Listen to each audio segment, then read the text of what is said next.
Welcome to My Big Safety Challenge, a podcast all about stories of safety leadership, presented by Dale Carnegie and the Board of Certified Safety Professionals.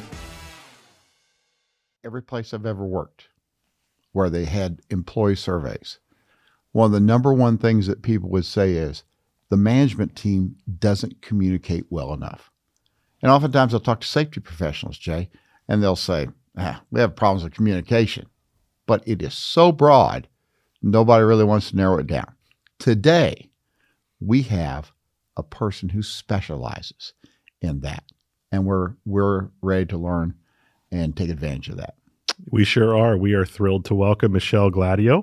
She is the founder of Gladieux Consulting and the author of the book, Communicate with Courage. Michelle, welcome to the podcast, Season 4, and we are thrilled to have you. Hi, Jay. Hi, Beryl. Great to be here. Michelle, how in the world did you ever learn that you wanted your life to focus on communication?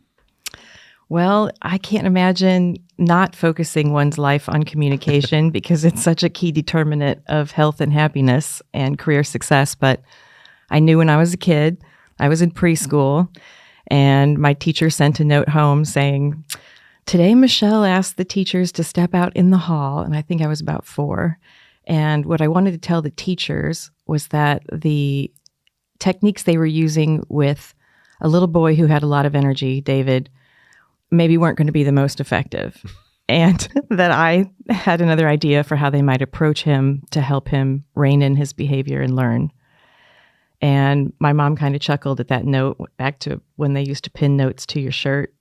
I don't know if they do that anymore, to make sure the note got home to the parents, So she read that and said, maybe you're going to want to do something along those lines someday. Maybe you'll be a teacher. Do you still have the note, Michelle? I found it in the back of a closet in a musty box. Yeah. You still have it today? Yeah. And I realized they used to call me Shelly then, and I must have been in the frog classroom because it was on a frog. Oh, wow. Okay. Frog, yeah. How things progress. Artifacts. And then growing up, went to a very good school, 1st through 8th grade, and they always had behavioral indicators on after your grade. They would have like a number, and you could have a number like number 4 is helps classmates learn, and I kept getting the number, I think it was 16, which was socializes at the wrong time. And I could never shake that. And my parents were very much advocates of education and told me that was the most important thing, that no one can ever take your education from you. So they definitely raised lifelong learners,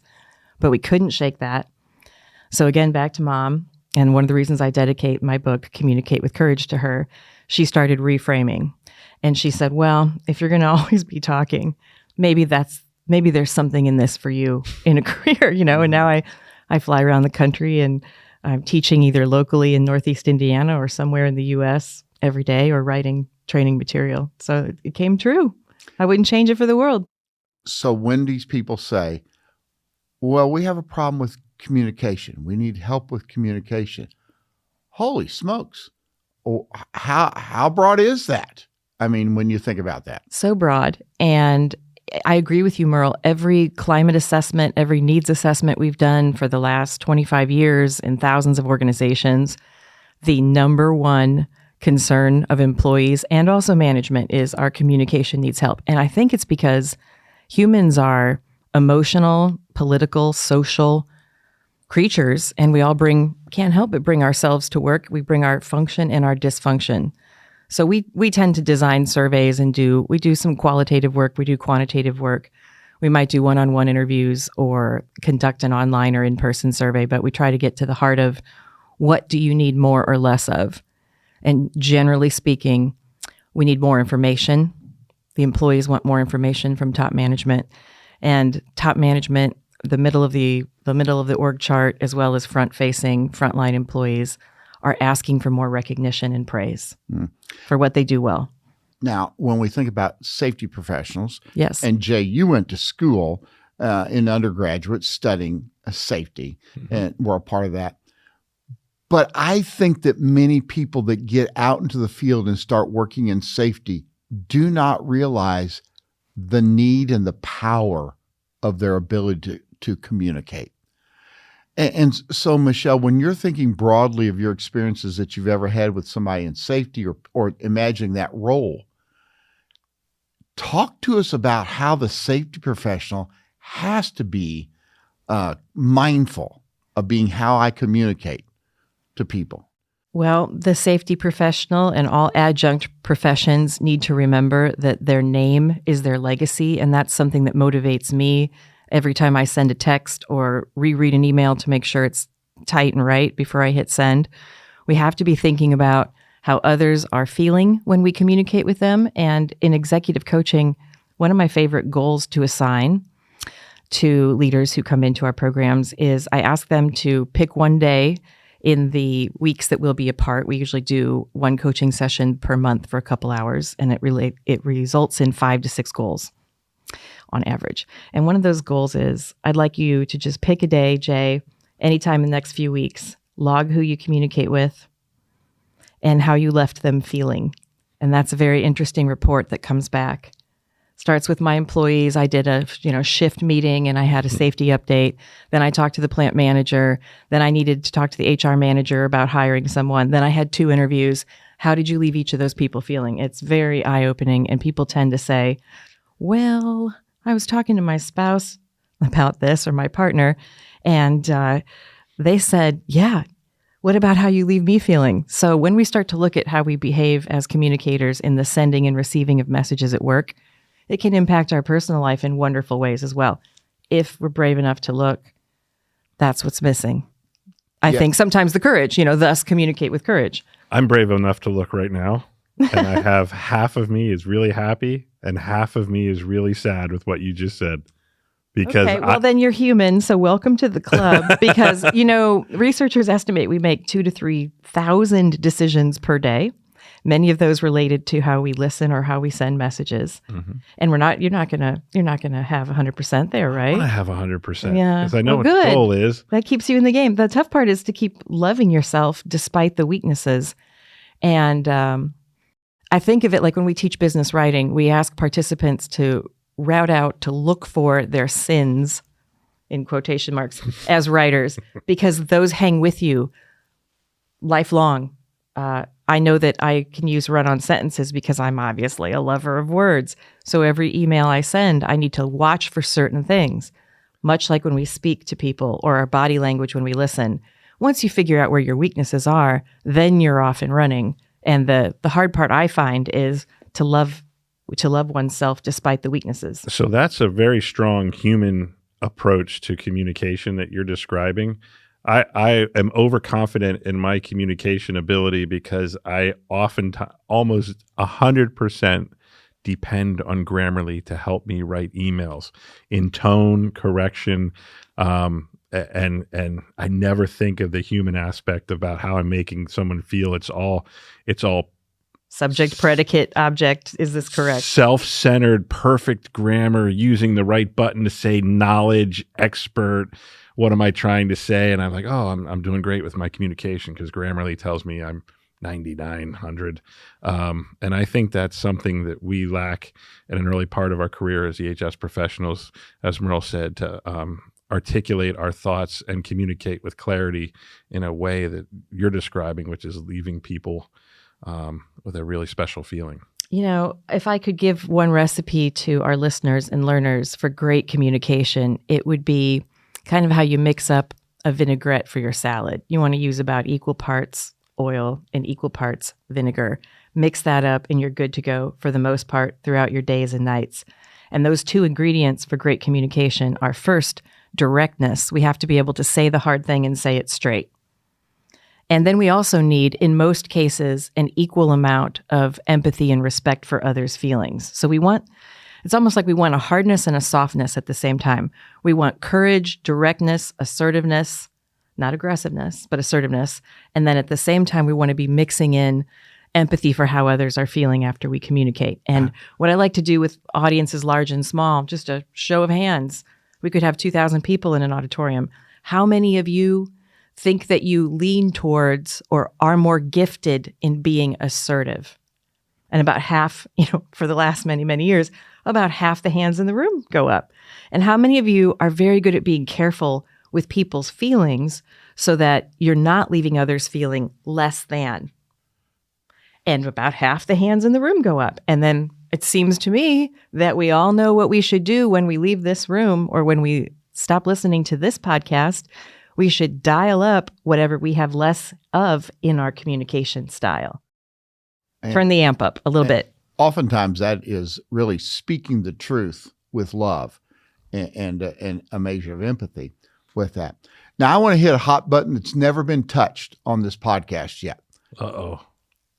And that is that if Michelle, I'd like to, I'm going to see what Jay first. What his Okay, opinion thank is. you. I think And you're then taking I'll it come easy on me there. Yeah. So You're up, Jay. Yep. if you found out what the most common adjective is, most common description is of a safety presentation, what is the most common term that people use to describe safety presentations? In your opinion, it is? Passionate. You've been listening to the wrong radio station. Heartfelt. He's a positive thinker. He is. There you go. Would you like to guess? I would like to guess. Both sides of the fence. Helpful is what I hope it is.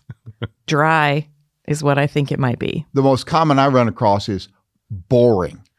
Merle. Yes. Now, they haven't been to your safety talks, Jay. But for many people, they find boring, irrelevant. They just say, get me out of this. I'd rather pull my fingernails off than having to listen to these people. Save me, Michelle. When's the last time you listened with intention and mindfulness and excitement to the briefing before your plane takes off? I have my rock and roll, I have my Tom Petty in my ears before we take off. I have no idea. I knew what they were saying the first time I flew. So yeah, you're right. Presentation skills should be honed by safety pros. They should, because we're talking about the That's most true. valuable thing, people's well-being and life-giving. And what we often say is dry, dead bones.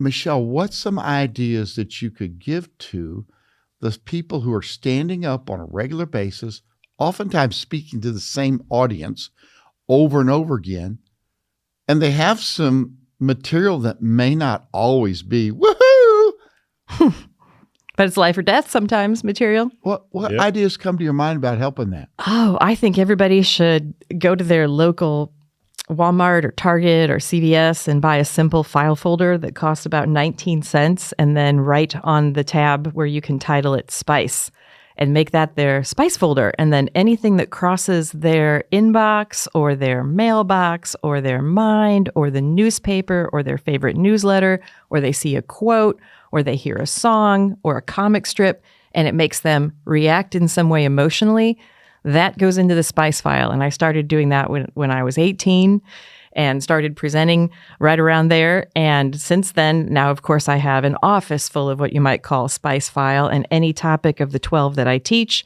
if it's business writing or presentation skills or conflict management or stress management or change management or performance evaluation, whatever that is, I can go to my Spice file and think about the audience and what might also resonate with them. But I've coached presenters with topics that you might think, are you kidding? People are going to be asleep in 5 minutes. And when they bring in their note from their kid, or they have on the slide deck up on the PowerPoint screen a quote from a sports great that they admire, everybody comes in thinking about that. And then the next challenge, most presenters can find something to put in a Spice file and then bring to an audience of 2 or 2,000. However, the real pros always tie whatever the extracurricular piece is to the topic of the presentation. And that's not so hard to do. You know, it could be anything. I tell people, if you're into knitting, bring your knitting needles or tell us a knitting story. You have to make it relate. I was so excited. I saw a client who wants to get better at presentation skills recently. He's a CFO in his organization.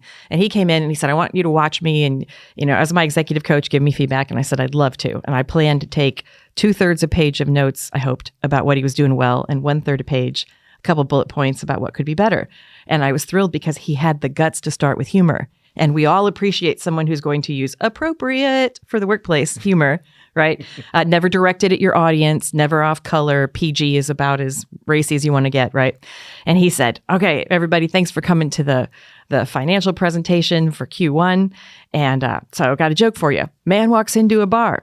There's a horse at the bar. And he goes on to tell this joke. And I'm like, oh, I'm writing. This is wonderful. I'm so proud of you. You're really stretching. You're out of your comfort zone. This is everybody's leaning forward, etc. He got a laugh. And then he turned and said, so profit and loss. And I thought, wait, what about the horse and the man at the bar? You have to tie those things together and it wouldn't be that hard. So audience analysis is important and starting your spice file is important. So it is that idea of spice. It's also realizing that just preparing the documentation, the information is not enough. You have to prepare the way you present. So we get back to the Carnegie principle of the idea of dramatize your ideas. Jay, what else you want to add to that? I'm curious, your journey to self-improvement, what motivates you? Obviously, your family of origin is very important to you, but that journey towards self-improvement, as you're probably continually doing, what was that like? How did it manifest itself after your mother and your parents and your upbringing, and why do you still have that drive today? I have had the blessing and the curse, I suppose, of losing a lot of people I love very young, when I was young and they were young. So when I was 19, my brother passed away, I lost a niece, and I lost my mom. And that really woke me up to the fact, the cold, hard, and beautiful fact that we are only here for 7 or 8 decades if we're lucky. Mm-hmm. So those 2,000 to 3,000 decisions we make per day as safety leaders, as people listening and sending and receiving messages, it matters. And I've also noticed how much just a simple thumbs up can lift somebody up. Could I read just a page from the book about that? Okay. Sure. Great segue. About, I guess, how precious a few words can be. Let's see. If you shy away from risk, this is from chapter 2, Understand Risk to Improve Your Relationships and Career. If you shy away from risk, you shy away from your potential. Your legacy won't live on with as much impact, and what folks remember about you will lack the lift that may have carried them forward. I've never stood at a memorial service and heard anyone fondly recall how the departed was great at going along to get along, and they managed to never make any waves. Speaking of small talk at funerals, ugh. There's a Harley owner out there. In fact, he owned a Harley dealership in my hometown, who approached me at my nonconformist, motorcycle-loving, and life-loving Big Brother Mike's funeral when I was 19. Mike was 7 years older than me, a 6'4" electrical lineman with long black hair. He must have had a lot of friends because the place was packed. A buddy of his came up and stood squarely in front of me at the stuffy funeral home, where everyone was dressed up, and he was wearing black leather head to toe. He proudly proclaimed, "Don't you worry now, little Shelley. Your brother's got his knees in the breeze up there in Harley heaven." I recall he was wearing an American flag bandana on his head. People stopped talking and stared at us. I grinned.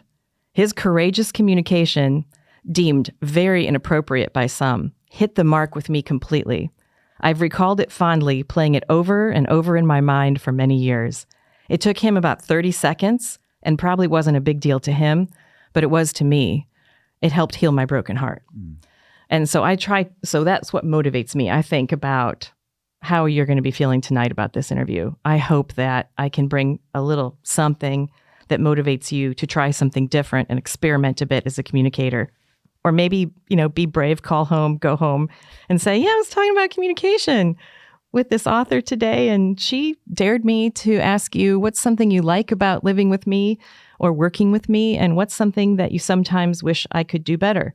What are some things that you think that we need to remember when we're in with the group, when we're out among the people, so that we leave that mark of not just, oh, he's a great communicator, she's a great communicator, but we make an impression?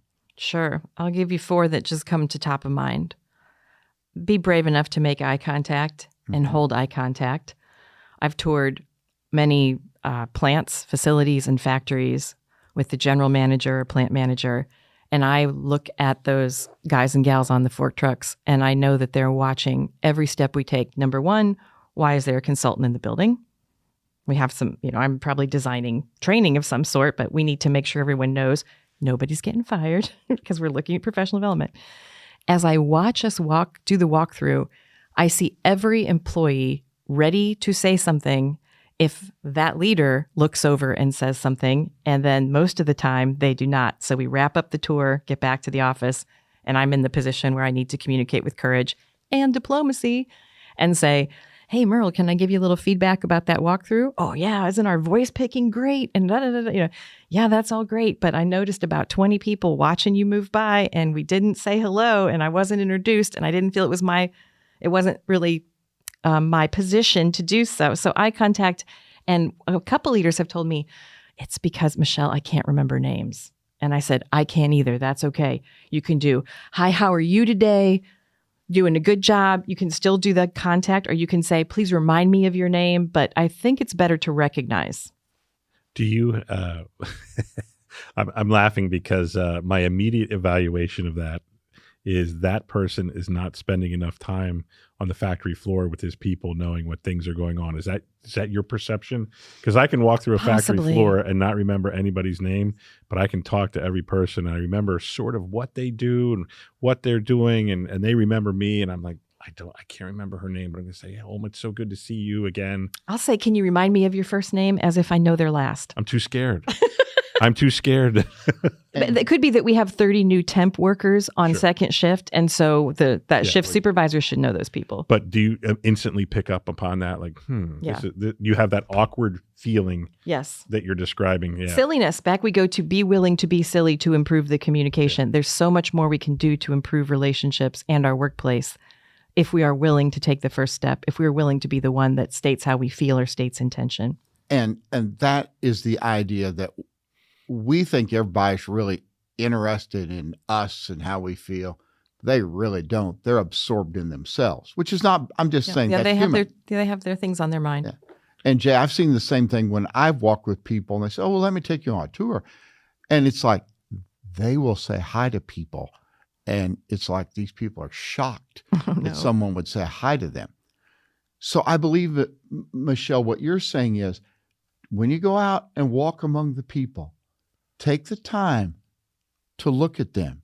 At least give a word of greeting. If you can remember the name, great. But at least give some kind of How greeting. Are you today? Thanks for being here today. Something simple like that. Yes. All right, here are a couple more. Your joking and your sarcasm might not be funny to the person who's laughing with you at your joke, because one of the common stress responses in humans is to laugh, even when you've insulted them. What about if I make fun of myself a bit? I like it. The most important qualifier there, a bit, because we want to trust you and we want to know you know your stuff. And so if you present yourself as a bumbling fool, we will believe you. So good point, good teaching point. Some of my clients, I'll ask them to think about the percentage of time they want to spend talking. You're going to go out and make sure everyone's using their personal protective equipment. You're going to go bring everyone into the safety briefing. Fantastic. Once you get to that briefing, how much time do you have? And they'll say, I have a half an hour. Okay. How much time are you going to spend talking versus taking questions, asking how things are going, and getting their input? Oh, I never thought about that.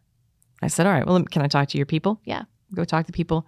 Oh, not much. He says, are there any questions? But that's when it's time to get out there and work. So we only have from 9 to 9:30. And at 9:29 and 59 seconds, he says, any questions? Anything you want to add? And we all say no. Also, we don't want the meeting to go any longer.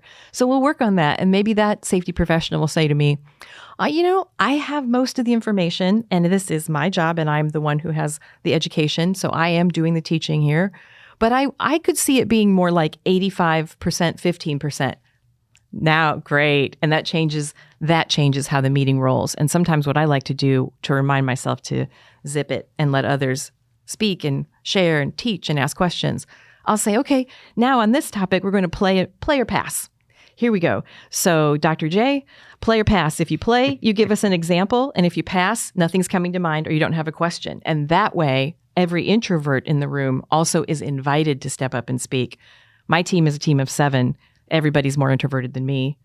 And we have really become a tight, cohesive team that knows, well, we know each other's mannerisms now so well. And we, of course, read each other's personality assessments that we retake every couple of years, looking at how we're growing and changing. What would be your advice? And I've been through this several times. You take the personality assessment, your team takes it, and then you're supposed to go back and integrate that into your approach, your leadership style, how you show up, how you level up every day. What's your advice on how to do that that's not mechanical?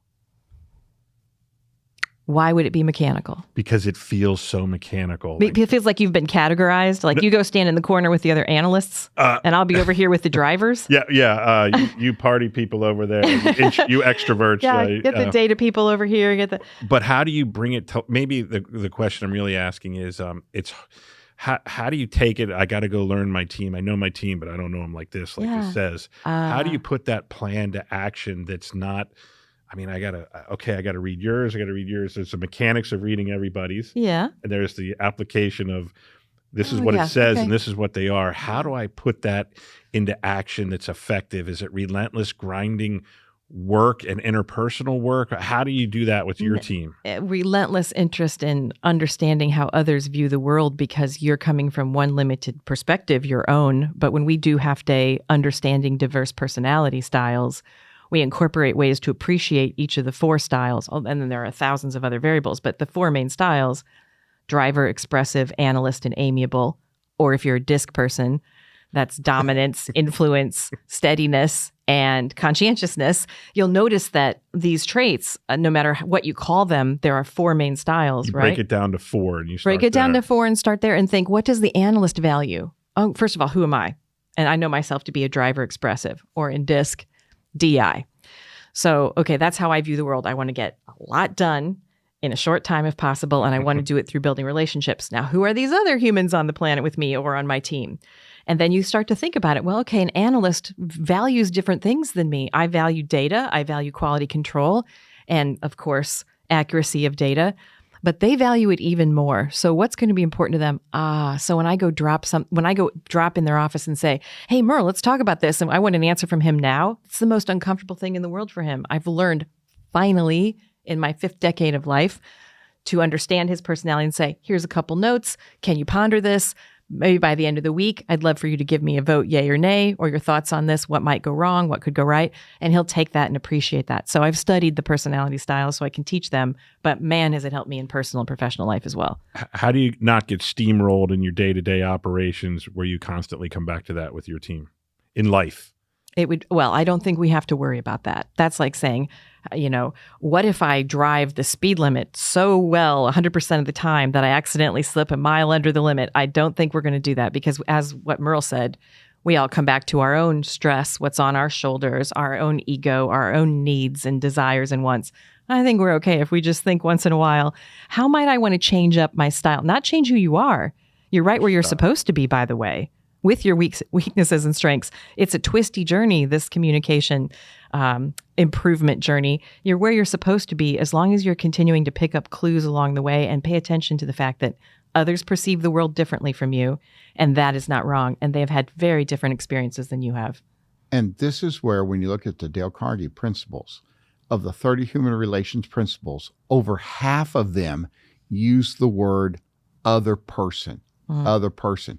And Michelle, what you were just saying is, rather than us just saying is, I'm going to go in and tell it how I feel or the way I say it, to stop long enough and to think about the other person and how they're receiving it and how they accept things.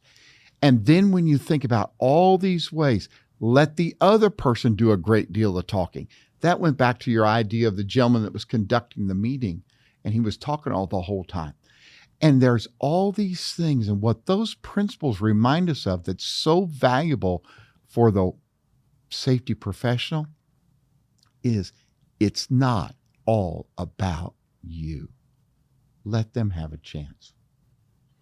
And Michelle, there's a certain part of communication that really demands a focus on the other person, and that's listening. Because safety professionals are well schooled. They've learned their stuff, and they want to go out and just gush it out. Give us a couple of ideas about listening.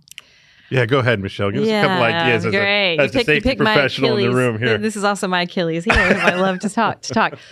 I have found that getting centered within and taking a couple deep breaths and trying to get grounded helps me remain in the moment without planning what I'm going to say next.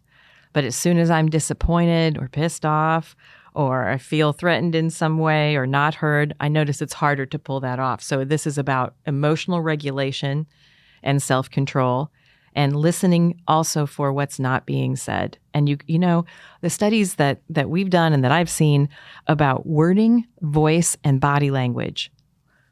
So when I teach presentation skills, I ask audiences, what do you think is most important when you give a presentation? Are you focused on wording, your voice, or your body language, voice tone or body language?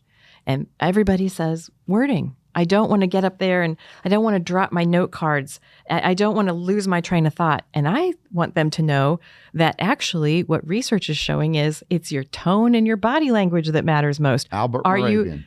you excited to be there to give us this briefing or not? Did you bring something from your spice file or not? We can hear it. And so all around the United States, I'm flying and driving. I might be doing harassment and bias prevention for the umpteenth time. We started teaching that in 1997. And I sit in my car or sit in the plane or sit in the conference room and psych myself up. This is what it means to be an American.